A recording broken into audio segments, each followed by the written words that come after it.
أعوذ بالله من الشيطان الرجيم بسم الله الرحمن الرحيم وإذ واعدنا موسى 40 ليلة ثم اتخذتم العجل من بعده وأنتم ظالمون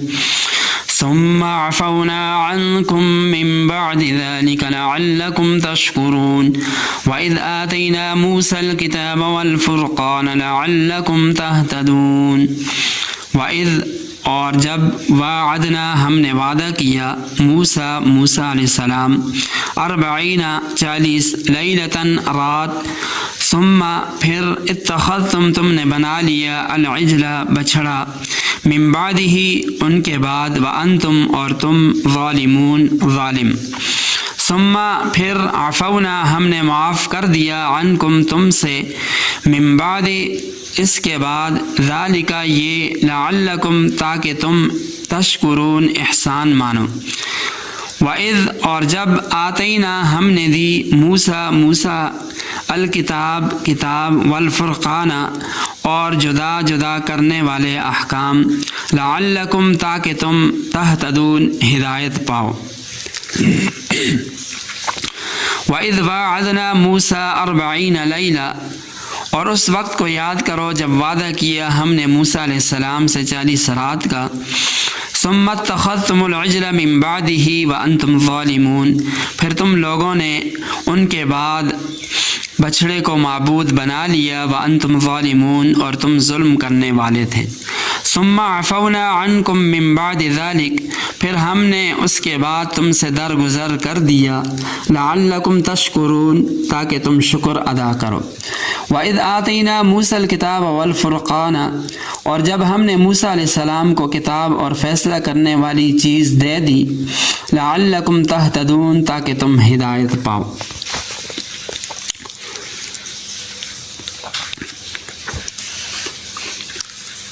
اللہ تعالیٰ نے بنی اسرائیل پر جو انعامات فرمائے ان کا مسلسل تذکرہ ہو رہا ہے فرعون کی غلامی سے نجات دلانے دریا کو پھاڑ کر معجزانہ طور پر پانی میں راستے بنانا بنی اسرائیل کو بچانا اور پھر فرعون اور اس کی پوری قوم کو ہلاکت کے اندر مبتلا کرنا اس کا تذکرہ ہو چکا اب یہاں مزید انعامات احسانات کا ذکر ہے ان میں سے ایک یہ کہ بنی اسرائیل کو کتاب اور شریعت عطا کی اللہ تعالیٰ نے اسی کا یہاں تذکرہ ہے وَإِذْ وَعَدْنَا مُوسَىٰ 40 لَيْلَةً کہ اس بات کو دھیان میں لاؤ جب ہم نے موسیٰ علیہ السلام سے 40 راتوں کا وعدہ کیا تھا یعنی موسیٰ علیہ السلام کو حکم ہوا کہ کوہ طور پر 40 رات تک تنہائی میں اعتکاف کریں قرآن کریم میں ہے کہ اصل وعدہ 1 مہینے کا تھا مگر بعد میں بڑھا کر 40 رات کر دیا وعدہ یہ تھا کہ مسلسل 40 رات کے اعتکاف کے بعد موسیٰ علیہ السلام کو کتاب دی جائے گی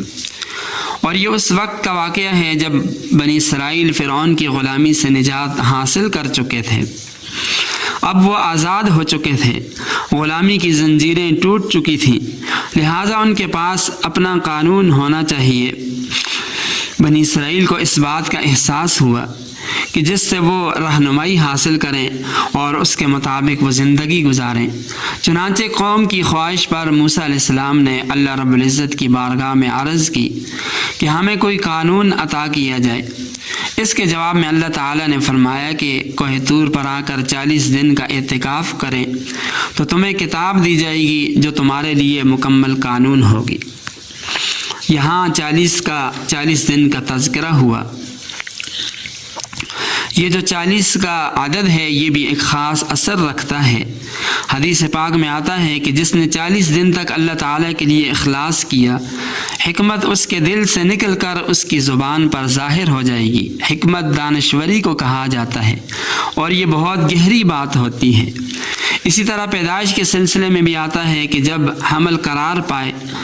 تو 40 دن تک نطفہ رہتا ہے اس کے بعد علاقہ میں تبدیل ہو جاتا ہے اس کے بعد 40 دن کے بعد گوشت کا لوتھڑا بنتا ہے پھر 40 دن کے بعد اس میں روح انسانی ڈالی جاتی ہے صوفیاء کرام عام طور پر 40 دن کا چلہ کرواتے ہیں 40 دن روزے بھی رکھواتے ہیں عبادت بھی کرواتے ہیں جس کا خاص اثر ہوتا ہے حضرت عمر فاروق رضی اللہ تعالی عنہ کے دور کا مشہور واقعہ ہے کہ ایک خوبصورت عورت باجماعت نماز پڑھا کرتی تھی۔ کسی نوجوان کی نظر پڑی تو اس پر عاشق ہو گیا۔ اب اس نے عورت کو پیغام بھیجا کہ مجھ سے ملاقات کریں۔ وہ سمجھ گئی کہ یہ شخص فتنے کے اندر مبتلا ہو گیا۔ وہ عورت کامل الایمان تھی، کہنے لگی میں تجھے ملاقات کا موقع اس شرط پر دینے کو تیار ہوں کہ تم حضرت عمر فاروق کے پیچھے 40 دن تک نماز ادا کرو اور اس حالت میں ہو کہ تمہاری تکبیر اولیٰ فوت نہ ہو۔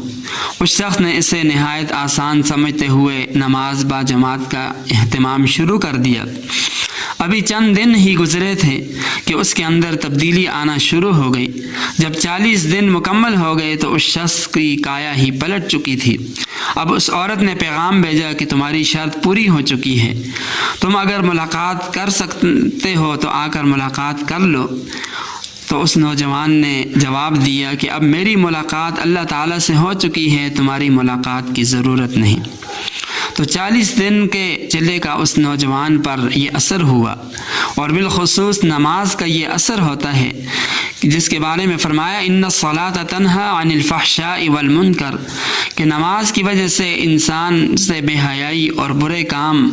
کاموں سے نماز انسان کو روک دیتی ہے۔ لہٰذا جو لوگ گناہ کے اندر، برائیوں کے اندر، غلط چیزوں کے اندر مبتلا ہیں، تو ایسے لوگوں کو خاص اہتمام کر کے نماز کا خاص اہتمام کرنا چاہیے۔ اس نماز کی برکت سے اللہ تعالیٰ انسان سے برائیوں کو دور کر دیتے ہیں۔ لیکن آج کل نماز کا جو حال ہے، بالخصوص نوجوان نسل، وہ تو نماز کو جانتی ہی نہیں۔ ایک نماز پڑھ لی تو 4 نمازوں کا پتہ ہی نہیں، یا سرے سے نماز ہی نہیں پڑھتے۔ تو نماز کا خاص اہتمام ہونا چاہیے، اور یہ ایسی اہم عبادت ہے کہ قیامت کے دن سب سے پہلے اسی کے بارے میں سوال و جواب ہوگا۔ اگر نماز بہتر نکلی تو باقی اعمال بھی ٹھیک ہوں گے، اگر نماز کے اندر کچھ فرق ترک ہوا تو باقی اعمال بھی خراب نکلیں گے اور نتیجہ انتہائی خراب نکلے گا۔ تو اسی کے متعلق فرمایا کہ وَإِذْ وَعَدْنَا مُوسَىٰ 40 لَيْلَةً، اس بات کو دھیان میں لاؤ جب ہم نے موسیٰ علیہ السلام سے 40 رات کا وعدہ کیا تھا۔ ثُمَّ اتَّخَذْتُمُ الْعِجْلَ مِن بَعْدِهِ وَأَنْتُمْ ظَالِمُونَ، موسیٰ علیہ السلام تو کوہ طور پر تشریف لے گئے اور وہاں 40 دن لگ گئے۔ ادھر ان کے پیچھے ان کی قوم بنی اسرائیل نے بچھڑے کی پوجا شروع کر دی۔ اس کا واقعہ یہ ہوا کہ جب بنی اسرائیل مصر سے نکلنے والے تھے تو انہوں نے فرعونی قوم، قبطی قوم کے لوگوں سے، جو مصر کے اصل باشندے تھے، زیورات وغیرہ مانگ لیے تھے۔ یہ زیورات ان لوگوں کے پاس موجود تھے۔ اب بنی اسرائیل کے اندر ایک شخص تھا سامری، یہ جادوگر قسم کا آدمی تھا جو سونار کا کام کرتا تھا۔ اس نے ان زیورات کو جمع کر کے گائے کے بچھڑے کی شکل بنا دی اور اس کے منہ میں مٹی ڈال دی۔ یہ وہ مٹی تھی جو اس نے جبرائیل علیہ السلام کے گھوڑے کے پاؤں کے نیچے سے اٹھائی تھی۔ اللہ تعالیٰ نے اس مٹی میں ایسا اثر ڈالا کہ اس مجسمہ سے گائے کے بچے کی آواز آنے لگی۔ بنی اسرائیل چونکہ مصر میں بت پرستی دیکھ چکے تھے، مصری لوگ چونکہ بت پرستی کے اندر مبتلا تھے، تو بنی اسرائیل بھی مصر میں بت پرستی دیکھ چکے تھے۔ جب اس کی آواز سنی تو سامری کہنے لگا کہ ھذا الہکم و الہ موسیٰ، یعنی تمہارا معبود ہے اور موسیٰ علیہ السلام کا معبود ہے۔ سو وہ بھول گئے جو کوہ طور پر اللہ تعالیٰ سے ہم کلام ہونے کے لیے گئے، معبود تو الیاذ باللہ یہاں پر موجود ہے۔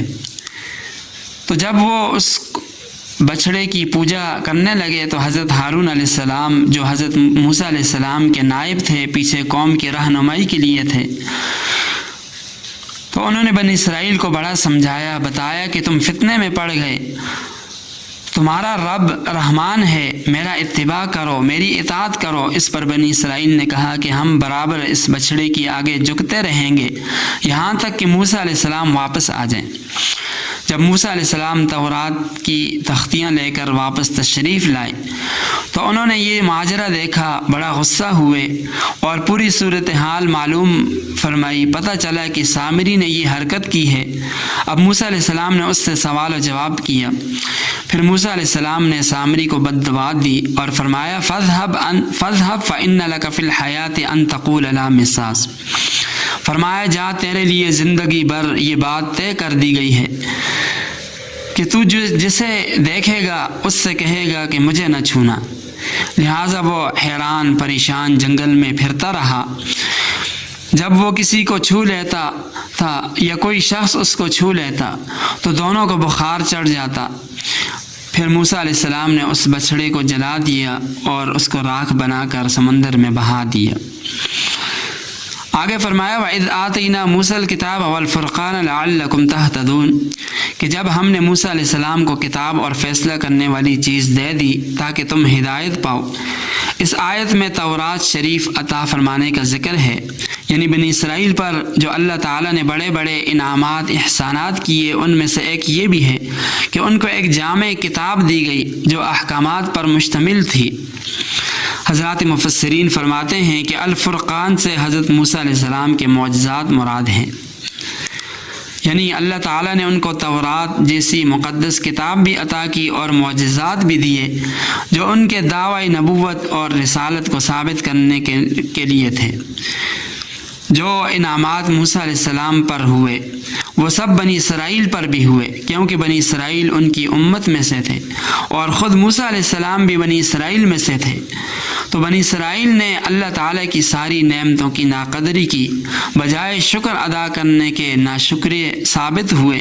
اور ہدایت کے بجائے وہ گمراہی کے اندر دن بدن بڑھتے رہے،